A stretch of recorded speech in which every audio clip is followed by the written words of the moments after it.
Assalamualaikum warahmatullahi wabarakatuh. Perkenalkan, nama saya Rihana Dara Sakila dari kelas 4C Pendidikan Matematika.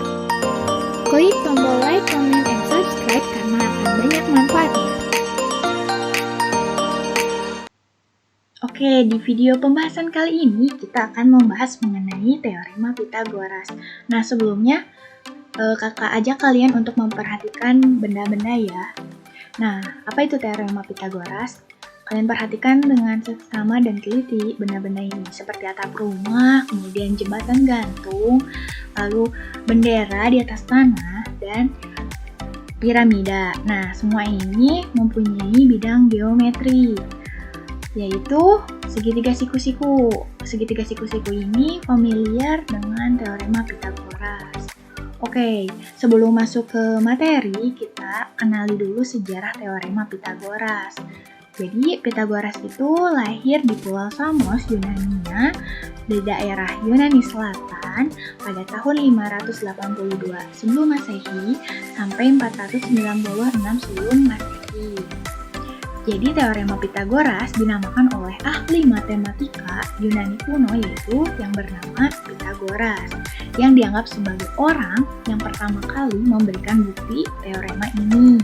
Peninggalannya yang sangat populer hingga detik ini hari ini yaitu teorema yang menunjukkan hubungan panjang sisi-sisi pada segitiga siku-siku, yaitu teorema Pythagoras ya peninggalannya.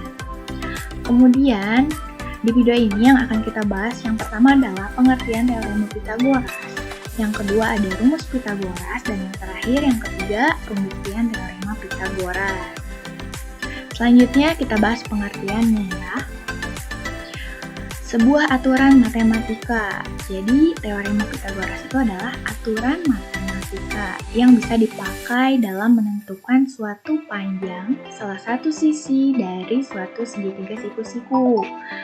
Pada suatu segitiga siku-siku kan ada mempunyai tiga sisi nih. Nah, kuadrat dari sisi terpanjangnya, yaitu salah satu sisinya, yaitu sisi terpanjangnya, sama dengan hasilnya tuh jumlah kuadrat dari sisi-sisi penyikunya, yaitu sisi lainnya dari sisi terpanjang. Maka berlaku ini dalam teorema Pythagoras.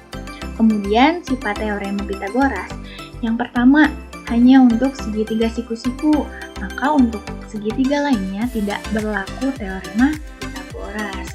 Kemudian, minimal dua sisinya dapat diketahui terlebih dahulu. Bagaimana Kak kalau misalnya dua sisinya, salah satu sisinya nggak diketahui atau tiga gitu? Maka harus diketahui keliling ataupun luas yang mendukung untuk mencari teorema Pythagoras. Oke, selanjutnya kita akan mengidentifikasi bagian segitiga siku-siku. Di sini ada segitiga siku-siku ya. Yang pertama ada hipotenusa atau sisi miring, kemudian sisi siku-siku. Ada dua sisi siku-siku. Sisi siku-siku 1 dan ada sisi siku-siku 2. Oke. Tadi kan hipotenusa itu sisi miring. Kemudian ada sisi tegak, sisi alas. Nah, apa itu sisi miring? Sisi miring adalah hipotenusa. Jadi, sisi miring atau hipotenusa ya, adalah sisi yang berhadapan langsung dengan sudut segitiga siku-siku. Nah, sudut segitiga siku-siku ini dilambangkan dengan persegi atau seperti huruf L. Jadi, sisi yang berhadapan langsung dengan sudut itu kita namakan sisi miring atau hipotenusa. Oke, selanjutnya kita akan membahas mengenai rumus Pythagoras. Oke, rumus Pythagoras. Rumus yang diperoleh dari materi teorema Pythagoras. Jadi, yang tadi tuh kuadrat dari sisi terpanjangnya sama dengan hasil jumlah dari kuadrat sisi-sisi penyikunya. Oke, kita akan coba ya rumuskan teorema Pythagoras. Di sini ada segitiga siku-siku. Rumusnya adalah yang pertama C kuadrat sama dengan A kuadrat ditambah B kuadrat. Kenapa pilih sisi yang C ini? Karena di sini kita lihat ya, sisi terpanjang dari segitiga siku-siku ini adalah C, yang dimana C ini adalah sisi miring. Kenapa sisi miring? Karena sisinya berhadapan langsung dengan sudut, maka kita sebut dengan sisi miring. Dan terpanjang, jadi C kuadrat sama dengan kuadrat dari jumlah sisi-sisi penyikunya. Nah, di sini sisi-sisi lainnya atau sisi-sisi penyikunya itu ada A dan ada B, sisi yang tegak dan sisi alas. Jadi A kuadrat ditambah B kuadrat. Jadi rumusnya adalah C kuadrat sama dengan A kuadrat ditambah B kuadrat. Kemudian, bagaimana kalau yang ditanyanya adalah sisi A? Maka rumusnya adalah sisi terpanjang yang dikuadratkan yaitu dikurangi sisi lainnya, sisi penyiku satunya. Nih, karena di sini yang ditanyakan A, maka sisi terpanjang yang dikuadratkan dikurangi sisi lainnya yaitu B kuadrat. Maka terjadilah rumus A kuadrat sama dengan C kuadrat dikurangi B kuadrat. Kemudian bagaimana jika ditanya B? Nah, ini mirip dengan yang jika ditanya A, yaitu C kuadrat sama min A kuadrat, yang dimana sisi terpanjang dikuadratkan dikurangi sisi tegak atau sisi lain, sisi penyiku, yaitu dikurangi A kuadrat. Maka untuk mencari B, yaitu rumusnya B kuadrat sama dengan C kuadrat dikurangi A kuadrat. Kemudian kegunaan rumus Pythagoras untuk yang pertama untuk menentukan jenis segitiga, selanjutnya untuk menentukan diagonal bidang kubus dan juga balok, yang ketiga untuk menentukan diagonal ruang kubus dan juga balok. Oke, selanjutnya ada contoh soal Pythagoras.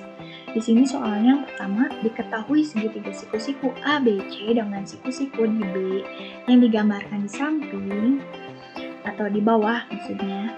Maka tentukanlah panjang AC. Ini panjang AC. Oke, di sini kita ingat-ingat rumus kembali yaitu kuadrat dari sisi terpanjang sama dengan jumlah dari kuadrat sisi penyikunya. Nah, di sini rumus teorema Pythagoras yaitu kita tulis AC kuadrat sama dengan B kuadrat ditambah BC kuadrat. Karena yang ditanyanya sisi miringnya, maka jumlah kuadrat dari jumlah sisi penyikunya yaitu AB kuadrat dikuadratkan kemudian ditambah sisi alasnya yaitu BC kuadrat, yang dimana sisi AB itu mempunyai panjang 8 cm, maka kita tulis 8 kemudian dikuadratkan. Lalu sisi BC panjangnya di sini 6, maka kita tulis 6 dikuadratkan. Kemudian 8 dikuadratkan hasilnya 64, kemudian 6 dikuadratkan hasilnya 36. Lalu kita jumlahkan 100 hasilnya. Lalu untuk menghilangkan kuadrat maka kita diakarkan. Lalu hasilnya dari akar 100 sama dengan 10 cm.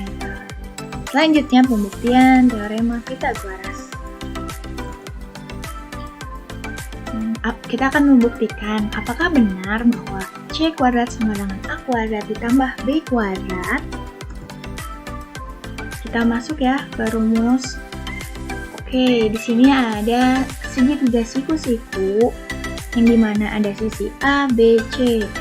Di sini sisi miringnya adalah C. Kemudian di sini terdapat persegi pink. Kita namakan persegi B. Kemudian di sini ada terdapat juga persegi ungu atau kita sebut dengan persegi A.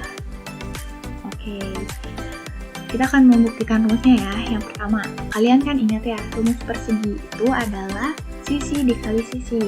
Maka kita akan mencari dulu luas persegi A yang ini ya. Oke.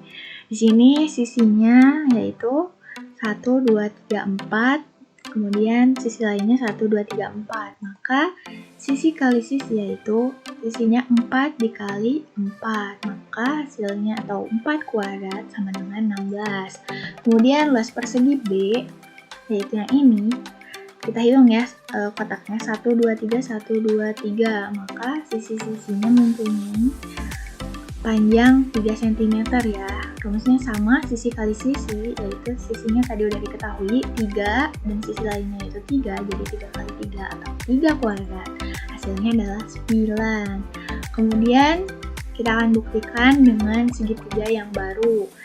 Kita pindahkan ya persegi ini. Nah, di sini terdapatlah segitiga baru atau kita namakan segitiga C. Kita akan mencari luas persegi C. Rumusnya seperti tadi ya, sisi kali sisi. Kita hitung ya sisinya berapa panjangnya. 1, 2, 3, 4. Maka sisi yang pertama adalah 4. Kemudian sisi kedua 1, 2, 3, 4, 5. Oh maaf, jadi salah hitung ya. Sisi yang pertama 1, 2, 3, 4, 5. Jadi 5. Kemudian sisi kedua 1, 2, 3, 4, 5. Jadi sisi kali sisi tadi diketahui 5 kali 5 atau 5 kuadrat hasilnya 25. Maka bunyi teorema Pitagoras dapat kita simpulkan pada segitiga siku-siku berlaku bahwa kuadrat sisi miring atau hipotenusa sama dengan jumlah kuadrat dua sisi lainnya. Kita buktikan ya, C kuadrat sama dengan A kuadrat ditambah B kuadrat. Yang dimana C kuadrat kita udah cari A kuadratnya di sini kita punya nilai 16. Kita tulis kemudian ditambah B kuadrat atau 9, kita masukkan di sini 9 dengan cara mencari luas ya. Kita buktikannya. Kemudian di sini C kuadrat kan udah diketahui ya, luas persegi C yang baru itu 25. Kemudian kita jumlahkan yang tadi hasil dari A kuadrat ditambah B kuadrat kan 16 ditambah 9. Itu dijumlahkan hasilnya 25. Maka terbukti atau berlaku bahwa teorema Pitagoras ini kuadrat dari sisi miring hipotenusa sama dengan jumlah kuadrat dari dua sisi yang lainnya. Jadi terbukti ya rumus teorema Pitagoras ini dengan mencari luas persegi yang lain. Oke, selanjutnya kesimpulan. Jadi teorema Pitagoras adalah teorema yang menunjukkan hubungan dari panjang sisi-sisi pada segitiga siku-siku, yang mana persamaannya itu adalah C kuadrat sama dengan A kuadrat ditambah B kuadrat. Atau diartikan dengan yang mana C kuadrat di sini adalah kuadrat dari sisi terpanjangnya itu hasilnya sama dengan kuadrat dari sisi-sisi lainnya, yang mana sisi lainnya adalah A kuadrat dan B kuadrat. Oke, terima kasih. Semoga penjelasan dari kakak ini bisa dapat dipahami oleh adik-adik dan tentunya bermanfaat.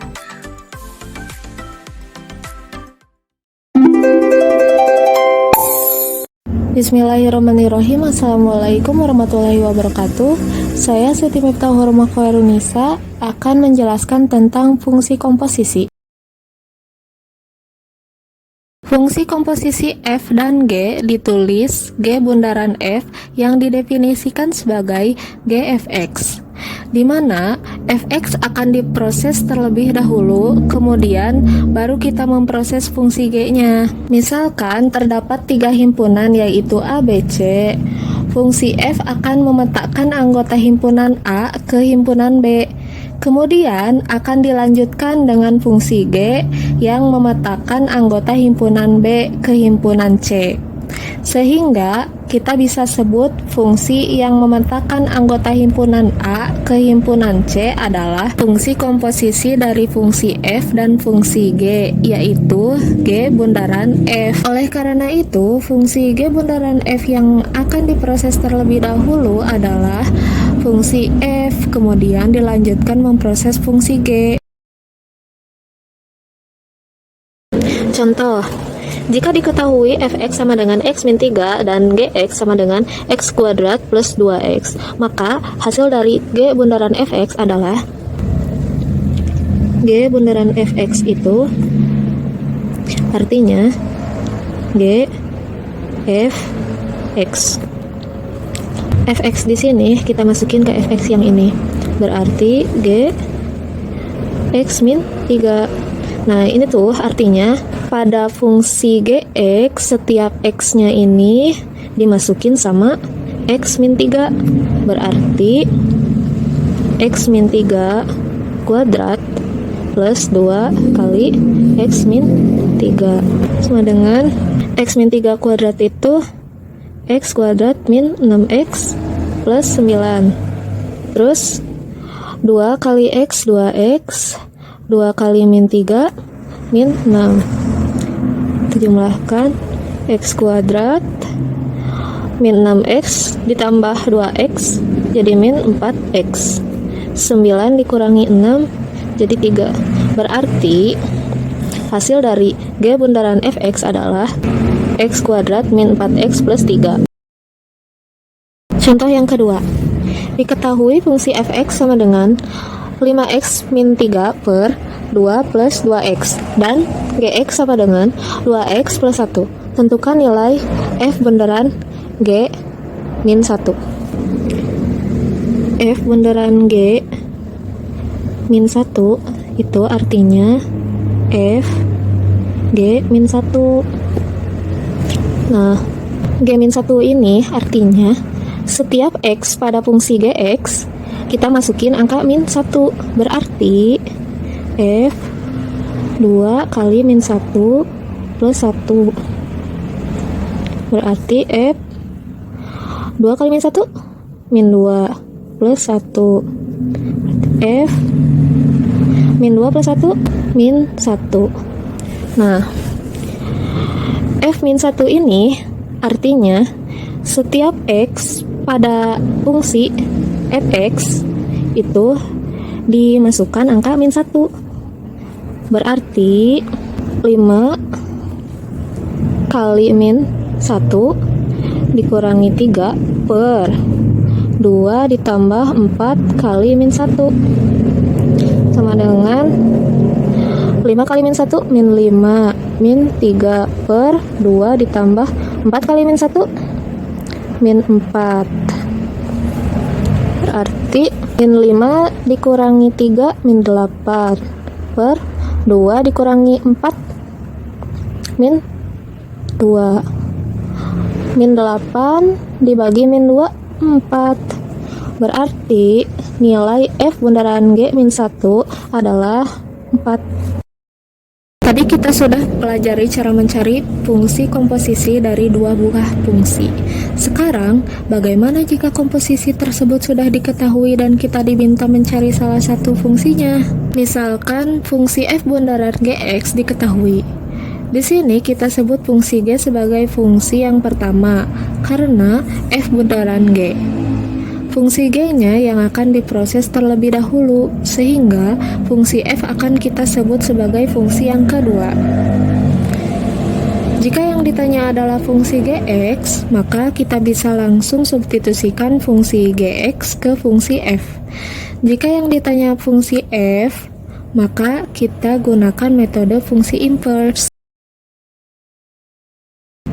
Contoh, diketahui fungsi fx sama dengan 2x min 3 dan f bundaran gx sama dengan 4x kuadrat min 6x plus 5. Tentukan fungsi gx.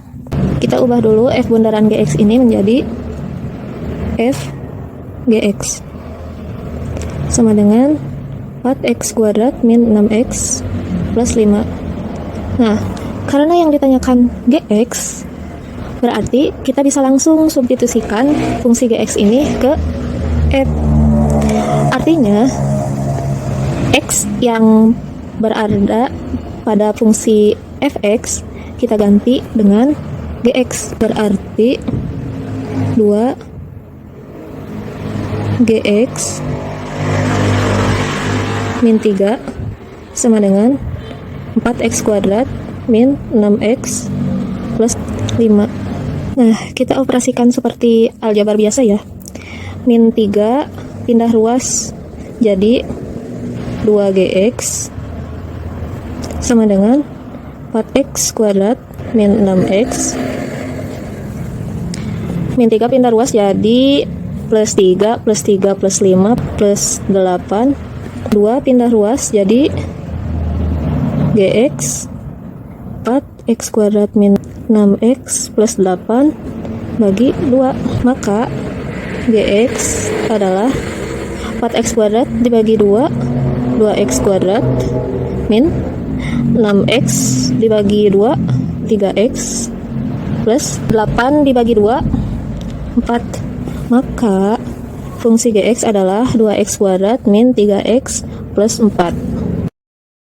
Selanjutnya diketahui fungsi Gx sama dengan 3x min 2 dan f bundaran Gx sama dengan x kuadrat plus x min 3. Tentukan fungsi fx. Karena yang ditanyakan fx, berarti kita gunakan metode inverse. Berarti f Gx itu x kuadrat plus x min 3. Gx nya kita masukin f 3x min 2 sama dengan x kuadrat plus x min 3. Kita misalkan 3x min 2 itu a, berarti x sama dengan a plus 2 per 3. Lalu kita masukkan ke persamaan yang ini, berarti fa sama dengan a plus 2 per 3 pangkat 2 ditambah a plus 2 per 3 min 3 sama dengan a kuadrat min 4a plus 4 per 9 ditambah a plus 2 per 3 min 3 sama dengan, kita samakan penyebutnya 9, jadi a kuadrat min 4a plus 4, 9 bagi 3 kali a, 3a, 9 bagi 3 kali 2, 6, 9 kali min 3, min 27, di a kuadrat min 4a plus 3a jadi min a, 4 tambah 6 dikurangi 27 jadi min 17 per 9. Nah, kita ganti variabel a nya jadi x, berarti fx sama dengan x kuadrat min x min 17 per 9. Mungkin cukup sekian dari saya. Mohon maaf apabila ada kesalahan. Semoga bermanfaat. Wassalamualaikum warahmatullahi wabarakatuh.